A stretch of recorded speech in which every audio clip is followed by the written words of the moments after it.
इसके जरिए जो क्वेरीज हम तक पहुंची है उस पर बातचीत करते हैं। पहला एसएमएस है कुलदीप सिंह का, जिन्होंने ग्वालियर से ये भेजा है और ये जानना चाह रहे हैं एक रिव्यू अपने पोर्टफोलियो को लेकर। इनकी उम्र 28 साल की है और अभी जो पोर्टफोलियो की करंट वैल्यू की बात करें तो 15 लाख है। निवेश अवधि 20 साल की है। पोर्टफोलियो पर एक नज़र डालें तो इनके पोर्टफोलियो में एक्सिस लार्ज कैप फंड में जहां ये 2000 की सिप कर रहे हैं, HDFC large and mid cap में 1500, एचडीएफसी मल्टी कैप में 2000, एचडीएफसी मिड कैप में 3000, एचडीएफसी रिटायरमेंट सेविंग में 3500 का इनका इन्वेस्टमेंट चल रहा है और साथ ही साथ एसबीआई स्मॉल कैप फंड में भी 3000 की इन्वेस्टमेंट जारी है। तो क्या इनका आउटलुक आप देख रहे हैं अगले 10 से 12 सालों में? देखिए, कुछ सजेशन है दीपाली, यहाँ पे मैं उनको बताना चाहूँगा कुलदीप जी को।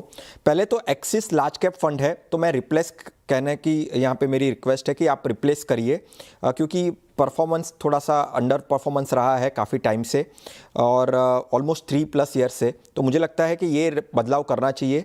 बाकी एचडीएफसी का लार्ज एंड मिड कैप को कंटिन्यू रखना है, एचडीएफसी का मल्टी कैप को भी कंटिन्यू रखना है।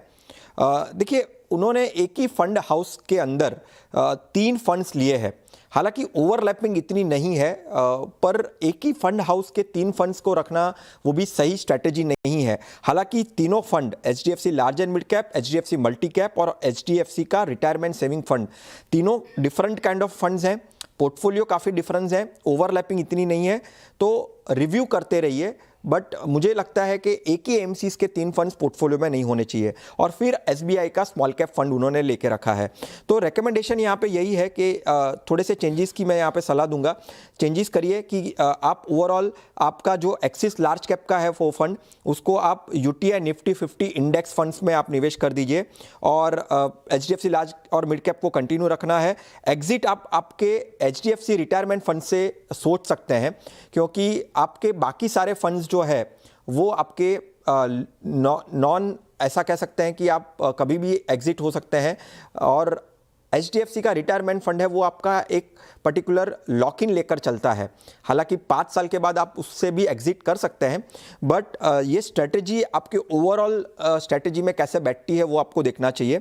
और बाकी SBI small cap and all वो काफ़ी सही है। प्रोजेक्शन पॉइंट ऑफ व्यू से 15,000 की एसआईपी 12-13% अगर मैं उसकी अनुमान लगाकर कैलकुलेशन करूँ तो आपका जो प्रोजेक्टेड वेल्थ यहाँ पे है, आपकी उम्र कम है, आपके पास टाइम ज़्यादा है, आप कंटिन्यू रहिए, इक्विटी में रहिए, ये तो सलाह मैं डेफिनेटली दूंगा। कम से कम आपकी एज 48 तक आप 2.5 करोड़ का कॉर्पस आप जमा कर सकते हैं। ऑल राइट, तो जिस तरह से अगर निवेश अवधि की बात करें तो 20 साल की है और 2 से 2.5 करोड़ का कॉर्पस यहाँ पर जुटा सकते हैं। और साथ ही साथ जिस तरह से विरल जी ने आपको ये राय दी है, अगर आप 10% का स्टेप अप करते हैं तो 4 करोड़ तक का कॉर्पस आप जुटाते हुए सफलता हासिल कर सकते हैं। अब आगे बढ़ते हैं, हमारे साथ कॉलर जुड़ गए हैं, मानिक जी गुजरात से। सर, बहुत बहुत स्वागत है आपका योर मनी में, पूछिए अपना सवाल। मैडम, मेरा 35,000 का पर मंथ का एसआईपी अभी चालू है, तो अलग अलग मैंने वो रोका है। तो मेरा 10 साल का टारगेट है, तो मेरा ये पूछना कि मेरा ये फंड सही है 10 साल के लिए? ऑल राइट, तो अभी जो वैल्यू हम देख रहे हैं वो 3.5 लाख की है और सिप ये कर रहे हैं 35,000 की और लॉन्ग टर्म इनका नज़रिया है, 7 से 10 साल के लिए इन्वेस्टमेंट कंटिन्यू रखना चाहते हैं। तो क्या राय रहेगी विरल जी, इनके पोर्टफोलियो को देखकर क्या कहेंगे आप? देखिए, पोर्टफोलियो काफ़ी वेल स्ट्रक्चर्ड है, डिफरेंट कैटेगरीज है, डिफरेंट एएमसीज है, लीडर्स यानी वो कैटेगरी के लीडर्स उन्होंने लिए हैं। पास्ट परफॉर्मेंस काफ़ी अच्छा है। डेफिनेटली पास्ट परफॉर्मेंस फ्यूचर में भी गारंटेड नहीं होता है, बट हाँ, ओवरऑल अगर देखें तो काफ़ी वेल स्ट्रक्चर्ड है।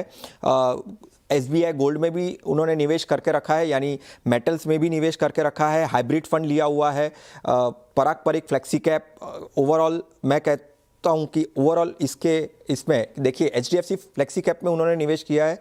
अगर flexi cap point of view से और एक निवेश करना है तो वो एचडीएफसी के सामने पारंपरिक फ्लेक्सी कैप को रख सकते हैं। तो वो कॉम्बिनेशन, क्योंकि देखिए पोर्टफोलियो दोनों का ओवरलैप नहीं होता है, तो suggestion overall adding of the fund में मैं सिर्फ एक कहूंगा कि पारंपरिक का फ्लेक्सी कैप वो सोच सकते हैं। प्रोजेक्शन करिए अगर हम यहाँ से कि ओवरऑल कितना वो जुटा पाएंगे, तो 35,000 की एसआईपी से 12% कैगर से 10 साल में वो कम से कम, और अभी के 3.5 लाख को भी अगर उसमें जोड़ दे तो कम से कम 80 से 82 लाख का प्रोजेक्शंस वो लेकर चल सकते हैं। और एसआईपी को कहीं पे भी बंद नहीं करना है, कंटिन्यू रखना है। पोर्टफोलियो काफ़ी रिस्ट्रक्चर्ड किया हुआ है उन्होंने। राइट, तो ओवरऑल बढ़िया पोर्टफोलियो लग रहा है, लेकिन कहाँ पर कोई नए स्टॉक्स आप खरीद सकते हैं, नए फंड्स पर आप जा सकते हैं, वो सलाह आपको यहाँ पर विरल जी की तरफ से दी गई है। तो विरल जी, यहाँ पर वक्त अब कम ही बचा है इस शो में, जाने से पहले आपकी तरफ से टॉप 4 फंड्स जानना चाहेंगे। आज हमने फोकस फंड के बारे में बात की दीपाली, तो फोकस फंड में से मैं HDFC फोकस फंड को यहाँ पे रखना चाहूँगा। निपॉन मल्टी कैप ये मेरा दूसरा फंड होगा मल्टी कैप कैटेगरी के पॉइंट ऑफ व्यू से। फ्लेक्सी कैप कैटेगरी, क्योंकि जिस तरह से अभी मार्केट की मूवमेंट रहेगी तो उसमें फ्लेक्सी कैप और मल्टी कैप वो पोर्टफोलियो में निवेशक शामिल कर सकते हैं। और एक स्मॉल कैप, यहाँ से अगर 10-15 साल का अगर टाइम देना चाहते हैं तो एक स्मॉल कैप में ट्रस्ट का स्मॉल कैप फंड मैं यहाँ पे सजेस्ट करना चाहूँगा।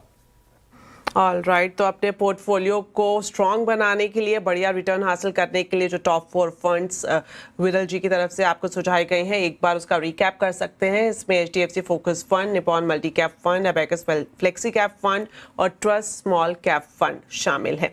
तो इसी के साथ विरल जी, आपका बहुत बहुत धन्यवाद, आज आपने वक्त निकाला हमारे शो के लिए, और साथ ही साथ हमारे व्यूअर्स का भी बहुत बहुत शुक्रिया। इसी तरह से आप हमें सवाल भेजते रहें, पोर्टफोलियो से जुड़ी कोई भी क्वेरी आपके मन में है तो आप हमें बेझिझक योर मनी में भेज सकते हैं, और हमारी कोशिश रहेगी आपकी क्वेरी का समाधान हम अपने एक्सपर्ट से लें। फिलहाल के लिए इजाजत दें, नमस्कार।